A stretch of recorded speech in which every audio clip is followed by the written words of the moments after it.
हमारे जो कप्तान हैं वो 2 और कन्वेंशंस अटेंड करके आए हैं और मैं वहाँ समझती थी कि इतने बड़े वो कन्वेंशंस हैं कि उनका मुकाबला मुश्किल है, लेकिन पीपी 170 मैदान ले गया।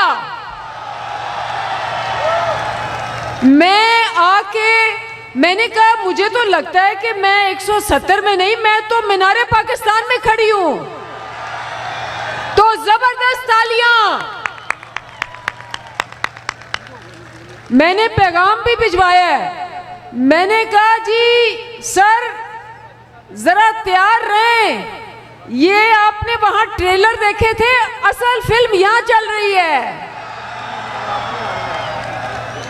और माशाल्लाह जो जोश है, जो जज्बा है, वो बता रहा है कि यहाँ एक एक खातून, एक एक बहन, माँ, बेटा, बुजुर्ग, बच्चा, ये सारे जो हैं ये इनके ओछे हथकंडों को कुछ नहीं समझते। क्योंकि आप देखें डॉक्टर यास्मीन राशिद पे, मेरे पे इन्होंने 4 दहशतगर्दी के पर्चे किए हुए हैं, क्योंकि ये बड़ी मूंछों वाला छोटा बंदा है, बड़ी मूंछों वाला छोटा बंदा है। इसके लिए हम ही काफी हैं, असी कल ही काफी हैं। मैं आपको सिर्फ ये बताना चाहती हूं कि ये जो इलेक्शन है, ये इलेक्शन है पाकिस्तान के मुस्तकबिल का। ये इलेक्शन है हमारे बच्चों के मुस्तकबिल का। ये इलेक्शन सबकी किस्मत बदल सकता है। इसलिए आपने इस इलेक्शन में जिहाद करना है, आपने खान का सिपाही बनना है, आपने 17 तारीख तक नहीं सोना, आपने घर घर जाना है, आपने सबको बताना है कि इंपोर्टेड हुकूमत,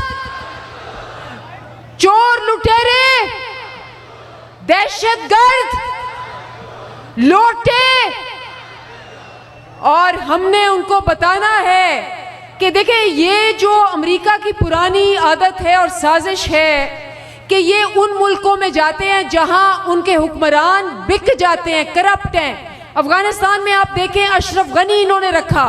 अशरफ गनी जैसे ही मुश्किल आई पैसे लेके मुल्क से भाग गया। उसी तरह हमारे हुक्मरान हमने देखा है कि जैसे मुश्किल आती है सारे पैसे लूट के कभी सरे पैलेस, कभी सरूर पैलेस भाग जाते हैं। लेकिन इस दफा हमने इनको भागने नहीं देना।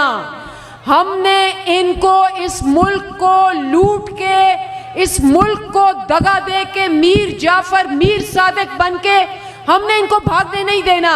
इसलिए मेरा और आपका फर्ज है कि एक एक बच्चा एक एक घर जाए और हर घर में ये बताए कि ये मेरा आपका मुल्क है। ये कप्तान जो हमारे लिए लड़ रहा है, हम उसके सिपाही हैं। हम मर जाएंगे लेकिन नहीं बिकेंगे। हम एक खुददार कौम है, हम एक खुद मुख्तार कौम है, और इंशाअल्लाह हम मिलके 17 जुलाई को इन गासिबों को, इन लुटेरों को, इन चोरों को, इन डाकुओं को हमेशा के लिए नीस्तो नाबूद कर देंगे। पाकिस्तान, पाकिस्तान का मतलब क्या? तेरा मेरा रिश्ता क्या? शुक्रिया।